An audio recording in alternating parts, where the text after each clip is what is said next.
Welcome to the St. Barnabas Daily Devotion for Wednesday, the 15th of July. Today's passage is 2 Kings chapter 5, verses 10 to 19a. Then Elisha sent him a messenger who said, "Go and wash yourself 7 times in the Jordan, and your flesh will be restored, and you will be clean." But Naaman went away angry, saying, "I thought that he would surely come out, stand and call on the name of the Lord his God, and wave his hand over the spot to cure my leprosy. Are not the Abanah and Pharpar, the rivers of Damascus, better than all the waters of Israel? Could I not have washed in them and be cleansed?" So he turned and went away in a rage.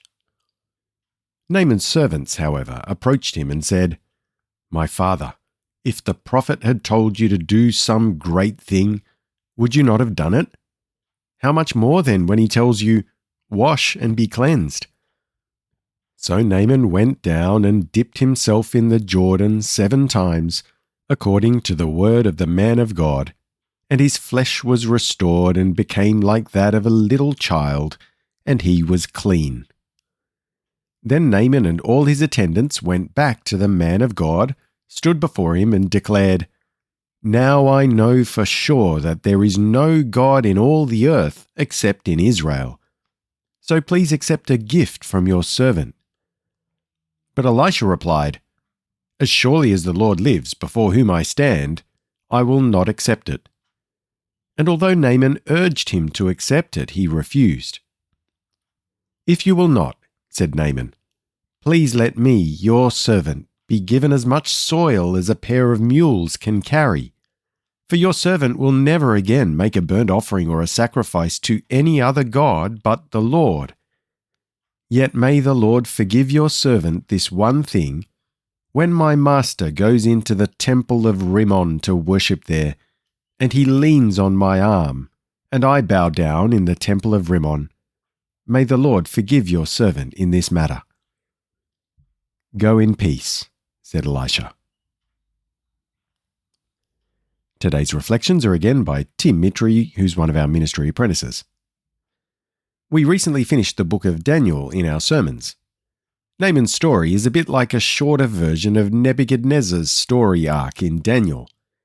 They were both wealthy, powerful, rich men whom God humbled. I also picked up on a similar lesson as in Daniel. God is always at work towards his purposes, both in big and small ways. Naaman's success in chapter 5 verse 1 is only due to the Lord, and nothing after that is a coincidence. God has worked in big and small ways to bring Naaman to Israel so that he will know that there is a prophet in Israel. And Naaman now testifies that there is no God in all the earth except in Israel. After all, Naaman can't credit the river water of Israel for healing his leprosy. He claims that the rivers in his homeland are better.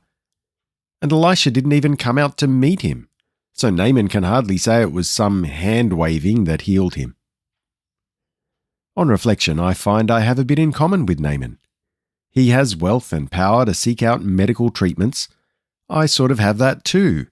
I'm a citizen in one of the wealthiest countries in the world, with access to lots of free and advanced healthcare.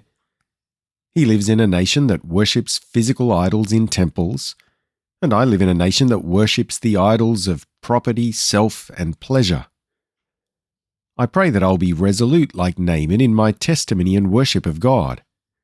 I pray that I'll be kept from the mistake Naaman made, that is, limiting God to work according to my expectations of how he should work. Why not pray those things for yourself too?